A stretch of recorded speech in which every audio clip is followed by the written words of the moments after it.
Вчера после 17 часов в крайне тяжелом нестабильном состоянии. В экстренном порядке она была вчера прооперирована. К сожалению, сегодня состояние остается крайне тяжелое. Девочка находится без сознания на аппарате искусственной вентиляции легких.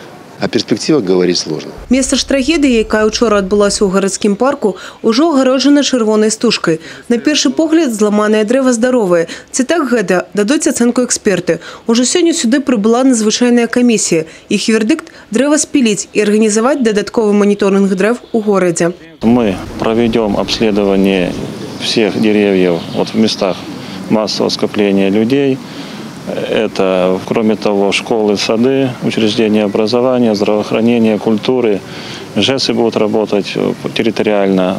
2 администрации подключим, чтобы дадим 11 дней пройти весь город, посмотреть по тротуарам, по дорожкам, чтобы определиться, найти потенциально опасные деревья. Они такие, конечно же, будут.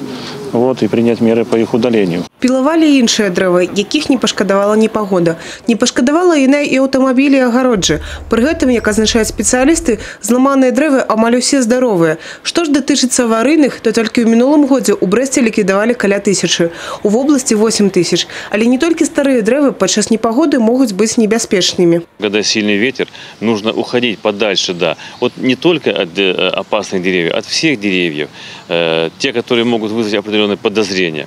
Но лучше в этом случае, конечно, находиться в зданиях, помещениях, под надежной крышей, где и от дождя можно укрыться, и от грозы можно укрыться. Но быть внимательным. Во время грозы под деревьями находиться запрещено категорически. И нужно подальше отходить от высоких деревьев. Не бежать в этом случае. Внимательно, конечно, вокруг смотреть, и уже по обстановке ориентироваться. Оранжевый ўзровень небяспекі учора аб'явілі синоптики па паўднёвым усходзе вобласці. Але ні ў адным з раёнаў Брэшчыны надзвычайных сітуацый, выкліканых надвор'ем, не адзначана. Евгения Мороз, Александр Севицкий, телерадиокомпания «Брест».